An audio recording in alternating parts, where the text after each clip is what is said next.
Welcome to the Recreation Nova Scotia Board of Directors video training series. This training series is made possible by a grant from the Nova Scotia Voluntary Sector Professional Capacity Trust. This video is entitled Basic Roles and Responsibilities of Being a Board Member, and there are several. The first basic responsibility or expectation is honesty. You are expected to be honest in all of your dealings. You're expected to be truthful in all of your dealings as a board member and within the organization.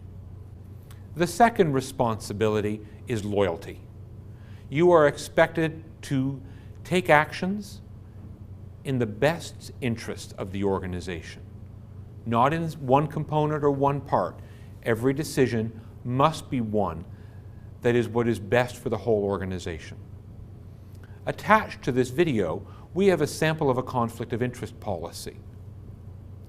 Perhaps you own a computer business and your organization is getting ready to buy computers.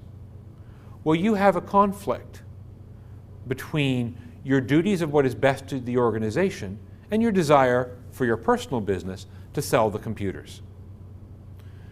When these situations happen, you have a challenge around your expectation or your responsibility of loyalty to the organization. And in that case, you need to excuse yourself from the decision and the discussion even around the sale of the computers. Your third responsibility or expectation is to be informed and to participate. That means you need to attend meetings. If you can't go to meetings, you can't participate. And you either need to step aside from the board until your schedule frees you up to go to the meetings, or as a group you need to find a new meeting time. You need to read materials before coming to the meeting. You cannot make decisions if you're not informed. You need to make decisions. Board members often say, I don't have enough knowledge to make that decision. I don't know enough. If you don't know, that's okay. But you do have to go and find out. Seek answers. Seek expertise. If perhaps there's a large financial decision that needs to be made, you need a guest speaker. Bring in an accountant. Bring in an assurance expert. Whatever you need to know so you can make the decision. That is also part of your job about being informed and participating. So your next responsibility is to protect the interests of members and the long-term health of the organization. When you make decisions, you can't just think about the next week or the next month or the next 3 months. You have to also examine decisions with a focus on the long-term effects. What will happen 9 months from now, 2 years from now? What will happen if it doesn't work? So you need to look at the risks before making your decision.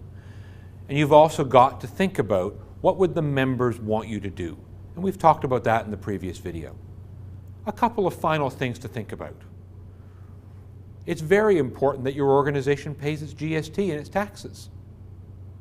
Equally important that you pay your EI and CPP fees. Sometimes you may know them as source deductions. In most organizations, every board meeting, every quarter, you should check and make sure that those have been paid. Ask the executive director or the treasurer to verify that you're up to date. And we minute those in our minutes. If you've become a registered charity, you have additional responsibilities about how the money gets used and how it gets reported. And finally, remember that you are expected to take action when you know there's a problem.